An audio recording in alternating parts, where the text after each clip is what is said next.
Shadiverse.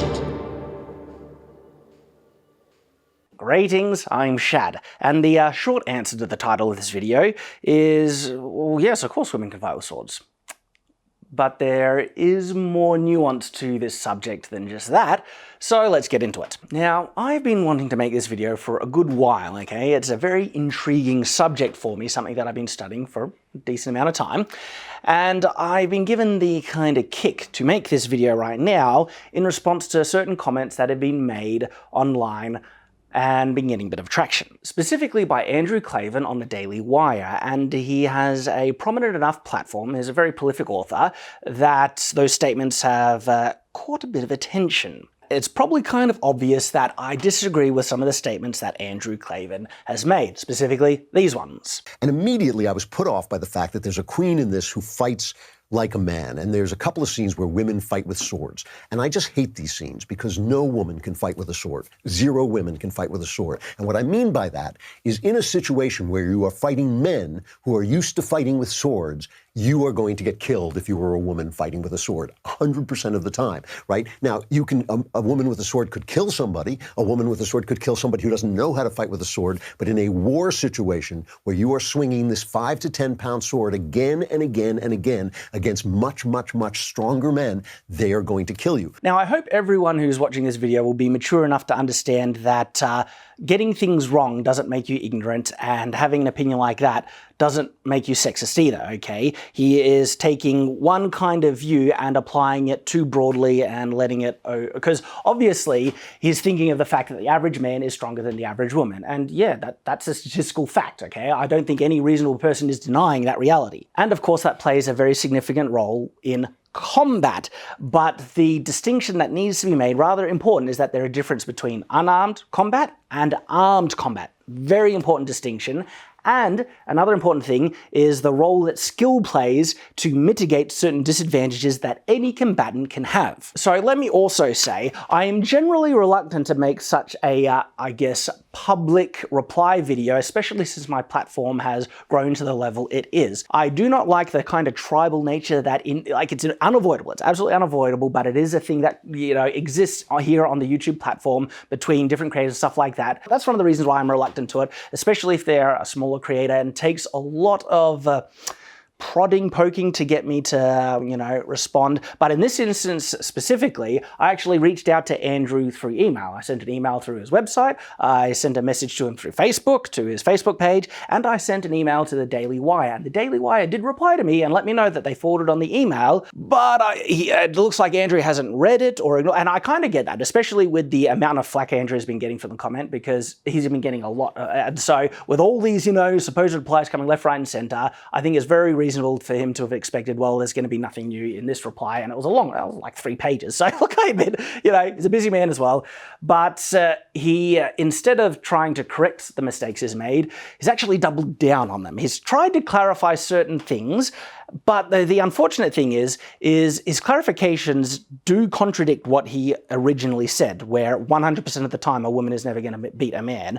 And his clarification contradicts that, but he doesn't acknowledge his mistake. He was trying to say that it was right all along, and he was just kind of saying it out of context, but this is what he was really saying, which, sorry, it really wasn't. Because your most recent statement, this... I'm getting screamed at on Twitter because of what I said about The Witcher and women in sword fights, which what I said was absolutely true, and everybody's yelling and screaming, oh no, women could fight in a medieval battle with a sword, killed in 2 seconds.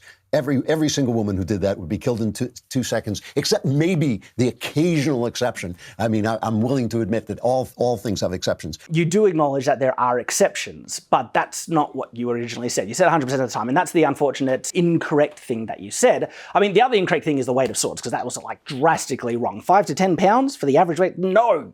That's like double to 3 times as heavy as the average sword. It's actually 2 to 3 pounds, okay? Like the heaviest average weight of swords is still under the lightest estimate that you gave. I mean, 2 pounds is the average weight, and pounds, I use, metric, I'm not a savage. 1 kilo for a one-handed sword, which equates roughly to 2 pounds. Not exactly, but roughly, okay, 2 pounds. And two-handed swords, 1.5 kilos. roughly 3 pounds. Okay, so swords are much lighter than people, the average person think of. And this is the important thing again when it comes into combat, because swords are lighter than people expect, which means they're going to be a lot easier to handle for physically weaker people than people assume. They think that because someone is physically weaker, they're not going to be able to swing around a sword that's so darn heavy, and that's the logic that Andrew unfortunately uses, that they're, swing around a 5 to 10 pound sword, no woman will be able to do that. No! Swords are much lighter, and women can absolutely swing around swords because they're on average between 2 and 3 pounds, 1 to 1.5 kilos. So, yeah. Now, I've gotten things drastically wrong in the past as well. I mean, it's not a big deal, okay? And I hope people don't take this to think that Andrew is ignorant on everything that he talks about and everything like that. Don't do that, please, because if you do that, you should logically do it to me. I've said incorrect things as well. Now, remember how I said that the average man is stronger than the average woman? Yeah, of course, but you can have men that are uniquely weaker to the average, okay, and women who are significantly stronger than the average as well. And I mean, the average man is generally heavier. Weight plays a very important role in combat, in case you didn't know, but also height, and that affects reach and stuff like that. But you can get, lighter, shorter men and heavier, taller women, okay? And so probably the better, thing to account for, there are exceptions, and I fully admit that, okay? The averages are very clearly the average, but to account for the exceptions, you could just say the advantages stronger, taller, heavier people have over physically weaker, lighter, and shorter people. From my own study, I have found disadvantages in either strength, height, and weight, especially if it's all strength, height, and weight, and you have a disadvantage in all those categories, are much more difficult to overcome through skill than it is when you're using a weapon. There are cases you can find where weaker, shorter, lighter women actually get a submission hold in Brazilian Jiu-Jitsu against stronger, taller, heavier men, and they win that, round, okay? So, there are always ways to overcome those disadvantages. Now, when it's adapted into movies, fantasy, role-playing games, and all those things, well, there's a lot of things that you kind of need to take into account. There's superpowers, for one, okay? Fancy, fantasy-based martial arts that we see in a lot of kind of Asian cinema is basically a superpower, okay, which evens the playing field in those movies and stuff. Perfectly fine as well. Though even I will admit my belief is very unsuspended when I see an actress who is not trained in martial arts, and so their technique just sucks from the get-go, right?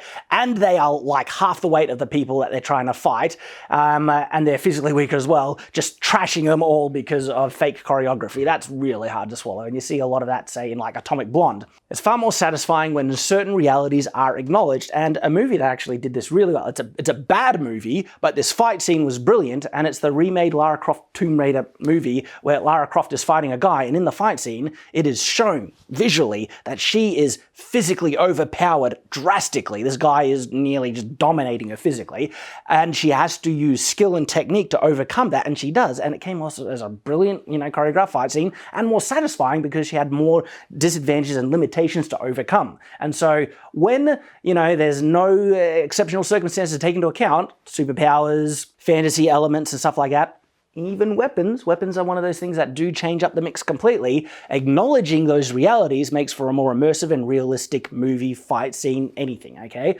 So I will absolutely say that. So the biggest incorrect kind of elements to Andrew's statement is when he says 100% of the time, and he actually says 100% of the time that a guy trained with a sword will always beat a girl who's trained with a sword, and that is not true at all, okay? If you spoke in generalities, okay, and you were trying to say all things being equal, this applies far more so with unarmed martial arts. If you were to say two people, a man versus a woman, or a physically weaker person versus a physically stronger person who have disadvantages and differences in both height and weight as well, and all things being equal apart from those disadvantages, on average, the stronger, taller, heavier opponent is always going to win, regardless, okay? Including if that stronger, heavier, taller person is a female and the smaller, lighter, weaker person is the male, okay? So I'm accounting for the exceptions, but they are the exceptions. If you're speaking on average, well, on average, the guy is going to be the one who's winning as well, okay? That's reality. But to think that average is the same in unarmed martial arts versus weapon-based martial arts is very incorrect, because weapons are a very strong equalizing force when it comes to combat. The whole very nature and function of a weapon is to be a force multiplier, and as a result, you do not need much energy, power, strength to produce lethal force with a weapon. That's their whole point. Does it mean that inherent disadvantages in both strength, weight, and reach don't exist when you put weapons in the mix? Of course not. Well, of course those disadvantages do exist, but they're lessened significantly. And that's important because with those disadvantages being lessened, it means those weaknesses are easier to overcome with skill, okay? And when it comes to weapon-based combat, especially swordsmanship, skill is the far greater significant component to try and assess if someone is going to win or lose than strength is. Those small advantages that you still will retain if you are stronger than your opponent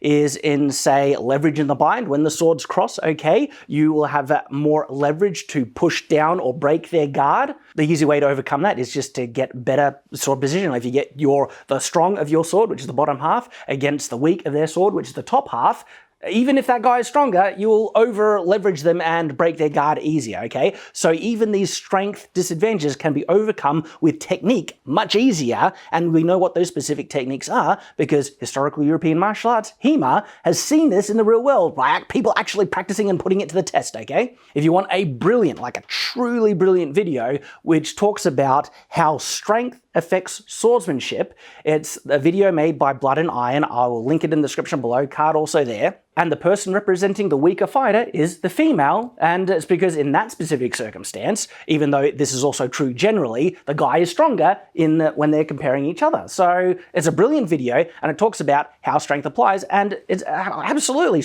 these disadvantages that come from being weaker than your opponent can be overcome much easier through skill than when you're not using a weapon. Absolutely. And interestingly enough, I've just found out that Blood and Iron has made a response video to Andrew Claven's comments as well. And wouldn't you know, they pretty much say the same thing that I do, but from their own words and from a really good practical basis, because Nicole Smith is a historical European martial arts HEMA instructor. So I'll link that video as well. And so the statement that a woman is inherently going to lose 100% of the time is once again profoundly incorrect, and we have seen this in HEMA in the modern day, where women can actually fight at a competitive level against men. And this is also reflected in several HEMA tournaments which are mixed gender. Seriously, look at the European Martial Arts Minsk tournament, where the categories are all mixed gender. Longsword, rapier, rapier and dagger, and sword and buckler. There are heaps of HEMA clubs that have all their training sessions and the sparring partners that they pit people against all being mixed gender as well. This being because weapons, especially swords, are very much an equalizer. As I have mentioned, weapons are force multipliers. Now, as I've already mentioned, but I need to reiterate and then just add something onto it, that the average woman is going to have a disadvantage in reach, strength, and it's mostly mitigated with weapons, but that disadvantage is still there. And so there are enough female HEMA practitioners that actually elect to participate in female-only competitions, and that's perfectly their prerogative. But there are most definitely many HEMA tournaments that are directly open for both genders competing. And sometimes women beat the men, and other times men beat the women. But the fact that there are situations where women do beat men with swords kind of contradicts Andrew's assertion that it would never happen. Because, once again, skill is the most significant factor in your success as a swordsman, swordswoman. But what I'm saying here actually directly contradicts one of Andrew's statements. In fact, he even said that this very thing would disprove him. Being massively attacked now for saying the simple truth that women couldn't win a medieval sword fight or be in a medieval war battle with swords. And now people are challenging me to a sword fight, as if what you would be doing in a medieval battle is battling a 65-year-old scribe. But that's not what would be happening. You'd be battling somebody who was equal to yourself, except a man, so stronger and bigger. He'd be as well-trained and as young as you and as good shape, except he'd be a man stronger and bigger. And all you have to do to prove that I'm wrong is mention a single contact sport in which women can compete with men. They can't. Well, I've actually mentioned several contact sports, which are the many different categories of sword fighting.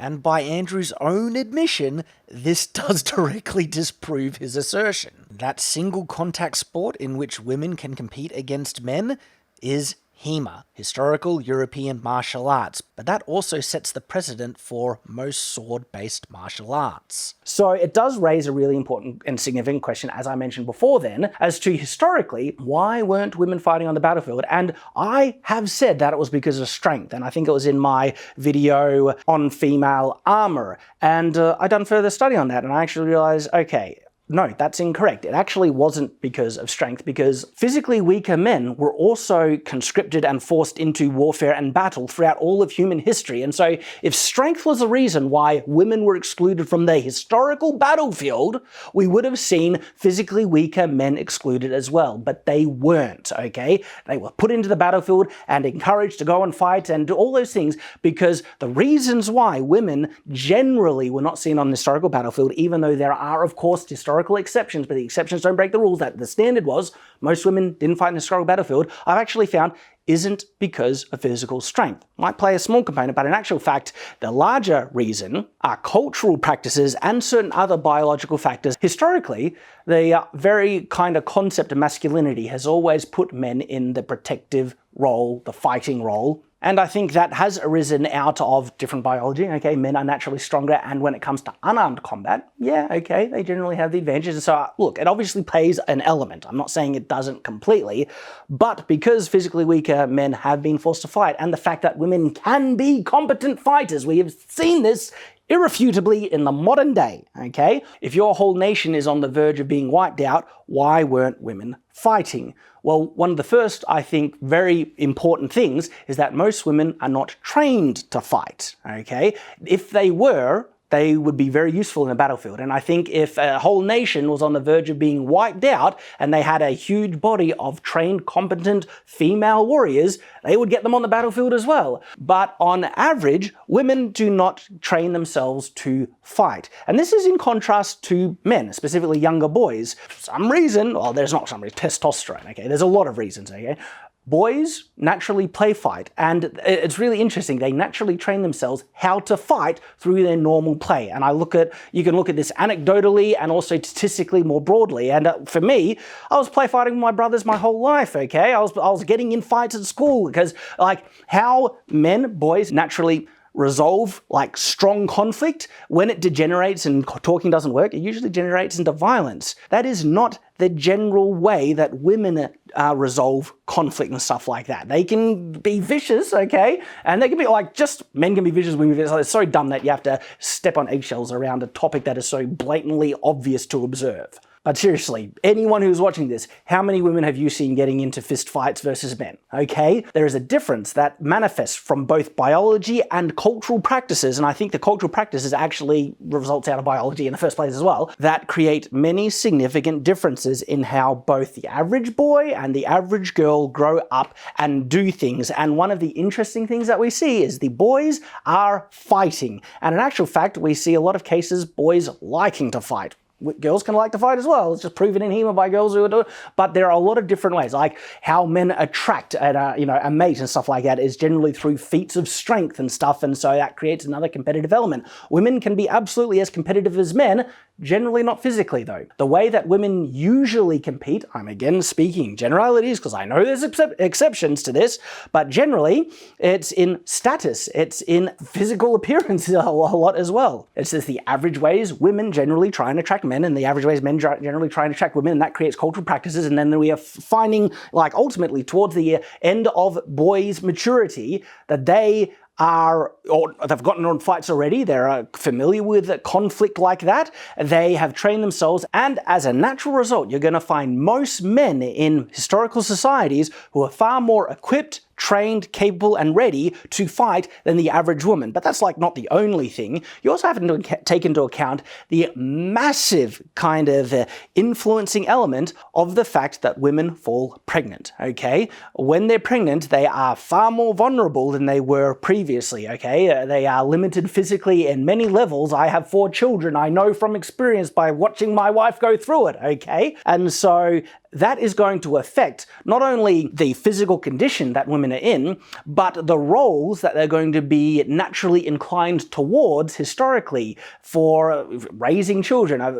Infants need women, especially historically. They didn't have, milk formula back then, so they needed women to nurse them and stuff like that. And then through many, many sophisticated cultural and biological things, we have found the result that women naturally are better at raising younger children specifically. That's not to undermine the essential role fathers play, especially in early childhood development and stuff like that. But that alone affects so many things as to the prevalence and likelihood that women would have in training how to fight drastically.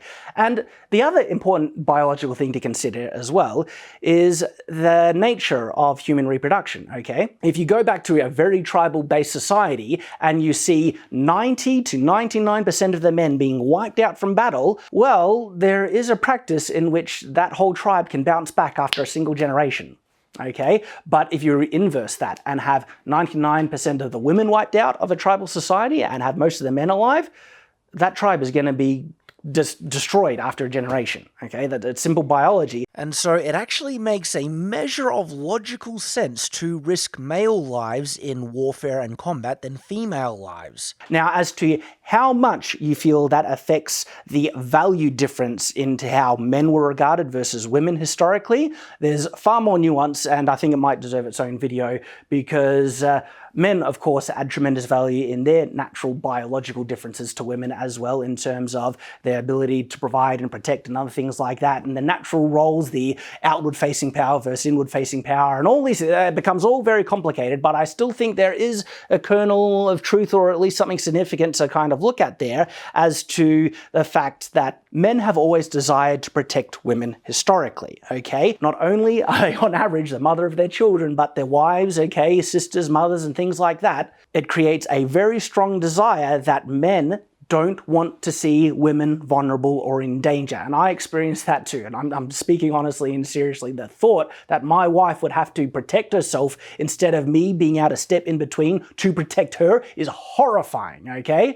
Like, these instincts are so strong, and I've experienced that in my own life. And so even if my wife was actually trained and a competent fighter, even if she was probably better than me, I value her life so much, I would want her to be the second option if there was a war to break out, to go off and fight, choosing between me and her. And I think we see that reflected historically as well. Men are always going to be the ones who step forward to do the fighting before women, for so many reasons. But ultimately, it's not actually because women can't fight competently. They can if they get the appropriate training, but like we've already talked about, there are a lot of instances historically where women on average don't do that training naturally, just in their upbringing from young girls to adulthood, and men, we see young boys doing it. It's a very interesting, complex subject, but I think it needs to be acknowledged and understood in its correct context. And when we understand it in its correct context, we also see that statements that say that a woman who's trained in sword fighting would 100% never be able to win against a man who's trained in sword fighting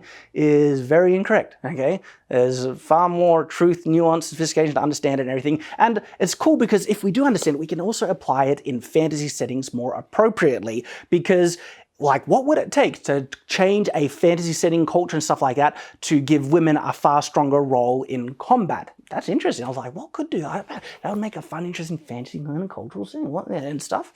Bit of an interesting, or not a bit, very interesting subject for me at least. I hope you've enjoyed. I hope, it's not going to be too controversial. I do look forward to, reading your comments in the comment section below. So thank you for watching. And of course, Andrew, I also want to say, look, mate, I still respect you, all right? And I'm only saying this because I like swords and I want people to understand them better and everything like that. So anyway, thanks for watching. And of course, I hope to see you in the next video. So until that time, farewell.